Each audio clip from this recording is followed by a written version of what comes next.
नागलोक पर हमला करके हमारी इच्छाधारी नागिन और नागराज को मार दिया है। वह दुष्ट लालची चुड़ैल नागमणि को पाना चाहती है। तभी चुड़ैल की एक गुलाम वहाँ आती है और जलपरी को पकड़ लेती है। सफेद नागिन जलपरी को ले जाते हुए उस चुड़ैल को देख लेती है। एक बार की कहानी है। एक बार एक दुष्ट लालची चुड़ैल अपने गुलामों के साथ अचानक से नागलोक में आ जाती है। वहाँ आकर वह चुड़ैल इच्छाधारी नागिन और नागराज पर हमला कर देती है। अचानक हुए हमले से नागिन और नागराज घबरा जाते हैं। चुड़ैलें नागिन और नागराज को वहीं मार देती हैं। चुड़ैलें नागिन को वहीं छोड़ देती हैं और नागराज को लेकर वहाँ से निकल जाती हैं। वहीं नागलोक का रक्षक सांप यह सब देख रहा होता है। रक्षक सांप इच्छाधारी नागिन के पास आता है। वह इच्छाधारी नागिन के गर्भ से उनका अंश और नागमणि निकाल लेता है और उसे लेकर वहां से निकल जाता है। उधर चुड़ैलें नागराज को लेकर चुड़ैल लोग आ जाती हैं। नागराज के पास नागमणि को ना पाकर चुड़ैल को बहुत गुस्सा आता है। वह बोलती है, चुड़ैलो, नागराज के पास तो नागमणि है ही नहीं। जरूर वह नागमणि नागिन के पास होगी। जल्दी जाओ और उस नागिन को भी यहाँ उठा लाओ। दोनों गुलाम चुड़ैलें नागलोक वापस आ जाती हैं, परंतु उन्हें इच्छाधारी नागिन की लाश कहीं भी दिखाई नहीं देती। चुड़ैल कहती हैं, बहन, वह इच्छाधारी नागिन तो यही थी। इतनी जल्दी वह कहाँ चली गई? उधर वह रक्षक सांप जलपरी के पास आ जाता है और जलपरी से बोलता है, हे तालाब की जलपरी, मैं नागलोक का रक्षक हूँ। जलपरी बहन, एक दुष्ट लालची चुड़ैल ने नागलोक पर हमला करके हमारी इच्छाधारी नागिन और नागराज को मार दिया है। वह दुष्ट लालची चुड़ैल नागमणि को पाना चाहती है। नागमणि उसके हाथ में न लगे, इसलिए मैं इस जादुई नागमणि और नागिन की संतान को तुम्हें सौंप रहा हूँ। यह कहकर रक्षक सांप नागिन की बेटी और नागमणि को जलपरी को दे देता है। हे जलपरी, तुम नागिन की बेटी का ख्याल रखना। अगर उस चुड़ैल को इसके बारे में पता लगा तो वह इसे भी नहीं छोड़ेगी। सही समय आने पर तुम यह नागमणि इस बच्ची को दे देना। मेरे पास अधिक समय नहीं है। वह चुड़ैल अवश्य ही मुझे ढूंढ लेगी। दोनों गुलाम चुड़ैलें चुड़ैल लोग जाकर अपनी रानी से कहती हैं, चुड़ैलों की रानी, हमने इच्छाधारी नागिन को नागलोक में हर तरफ तलाश किया, परंतु वह हमें कहीं नहीं मिली। यह सुनकर चुड़ैल को बहुत गुस्सा आता है। वह बोलती है, ऐसा कैसे हो सकता है? मैंने अपने हाथों से उस नागिन को मारा था। वह नागमणि नागिन के पास ही है। अवश्य ही कोई शक्ति नागमणि की रक्षा कर रही है, परंतु चाहे कितनी भी बड़ी शक्ति हो, वह मुझे नागमणि पाने से नहीं रोक सकती। चलो हम फिर से नागलोक चलते हैं और नागमणि को तलाश करते हैं। यह कहकर चुड़ैलें फिर से नागलोक के लिए निकल जाती हैं। उधर वह तालाब की जलपरी नागिन की बेटी का अच्छे से पालन पोषण करती है। समय बीतने के साथ ही वह लड़की बड़ी हो जाती है और एक दूध जैसी सफेद नागिन बन जाती है। वहीं चुड़ैल को जब पता लगता है कि रक्षक सांप ने जादुई नागमणि को जलपरी को सौंप दिया है, चुड़ैल रक्षक सांप को पकड़ लेती है और उसे जलाकर वहीं भस्म कर देती है। वहीं एक दिन जलपरी अपने तालाब में चक्कर लगा रही होती है। तभी चुड़ैल की एक गुलाम वहां आती है और जलपरी को पकड़ लेती है। सफेद नागिन जलपरी को ले जाते हुए उस चुड़ैल को देख लेती है। चुड़ैल जलपरी को लेकर अपनी गुफा में आ जाती है। चुड़ैल जलपरी से कहती है, अरे मूर्ख जलपरी, तुझे क्या लगा तू मुझसे नागमणि को बचा लेगी? अब जल्दी कर और वह नागमणि मुझे दे दे जलपरी, वरना मैं इसी समय तुझे कच्चा खा जाऊंगी।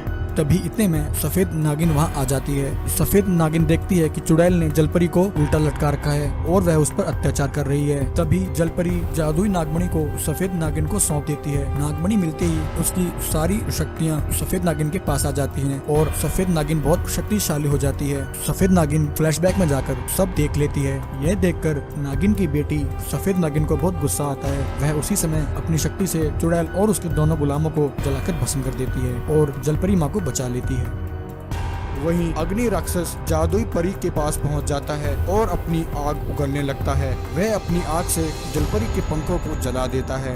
एक बार की कहानी है। घोड़ों पर सवार 3 डाकू किसी गांव से सामान लूटकर एक जंगल से लौट रहे होते हैं। चलते चलते वे तीनों एक जगह आकर रुक जाते हैं। एक डाकू कहता है, भाई, रात होने को है और हमारे घोड़े भी थक गए हैं। क्यों ना हम इस जंगल में ही रात बिताएं? इस बहाने हम भी थोड़ा आराम कर लेंगे। ऐसा कहकर वह तीनों डाकू थोड़ा आगे बढ़ते हैं और एक पेड़ के नीचे आकर आराम करने लगते हैं। उसी पेड़ के ऊपर एक भयानक चुड़ैल बैठी होती है। वह उन डाकुओं की सारी बातें सुन रही होती है। चुड़ैल कहती है, बहुत दिनों से कुछ नहीं खाया।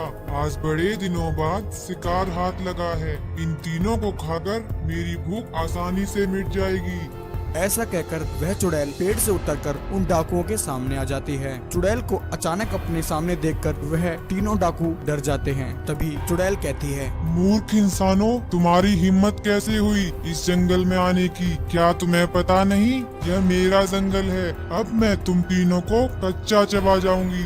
चुड़ैल की बात सुनकर डाकू कहते हैं, हे चुड़ैल, हमें छोड़ दीजिए, हमें मत खाइए। हम तो साधारण से डाकू हैं, गांव से छोटा मोटा सामान लूटकर अपना जीवन यापन करते हैं। आप चाहे तो हमारा सारा लूटा हुआ सामान रख लीजिए, परंतु हमें छोड़ दीजिए। डाकू की बात सुनकर चुड़ैल के दिमाग में एक शैतानी ख्याल आता है। चुड़ैल कहती है, ठीक है, मैं तुम तीनों को नहीं मारूंगी, परंतु तुम तीनों को मेरी सहायता करनी होगी। मैं इस पूरे ब्रह्मांड पर राज करना चाहती हूँ, जिसके लिए मैं बरसों से प्रयास कर रही हूँ।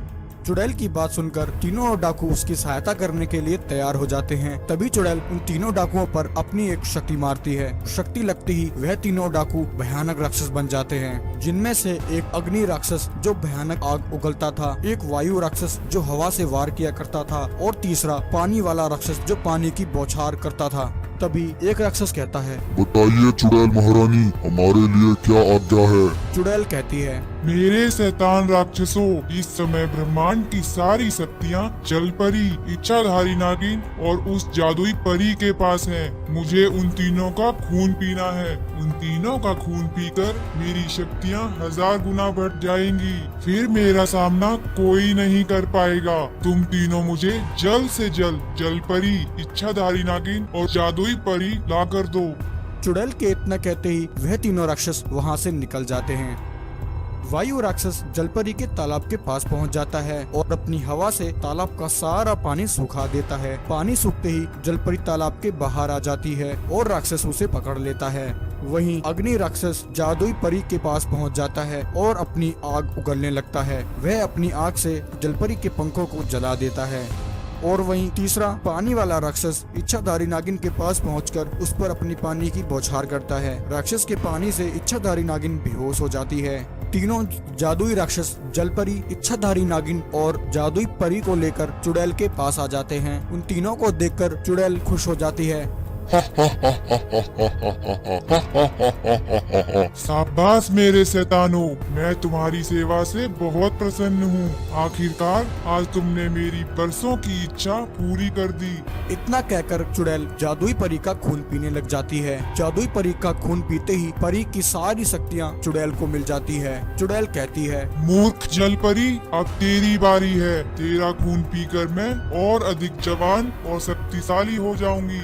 वहीं चुड़ैल की सारी बातें पास खड़ी एक गरीब लड़की सुन रही होती है। लड़की कहती है, ये दुष्ट चुड़ैल तो एक एक करके सबको मार रही है। इसे किसी तरह रोकना होगा। मैं इसी समय साधु बाबा के पास जाकर उन्हें सारी बात बता देती हूँ। नागराज उसी समय साधु बाबा के पास आ जाते हैं। साधु बाबा नागराज को सारी बात समझा देते हैं और उन्हें दिखाते हैं कि किस प्रकार वह दुष्ट चुड़ैल उन डाकुओं का गलत इस्तेमाल कर रही है। यह सब देखकर नागराज को बहुत गुस्सा आता है। नागराज साधु बाबा और गरीब लड़की के साथ चुड़ैल के पास पहुंच जाते हैं, परंतु तब तक वह चुड़ैल जलपरी का भी खून पी चुकी होती है। नागराज गुस्से से कहते हैं, अरे दुष्ट चुड़ैल, तेरे पापों का घड़ा भर चुका है। अब तुझे मेरे हाथों से कोई नहीं बचा सकता।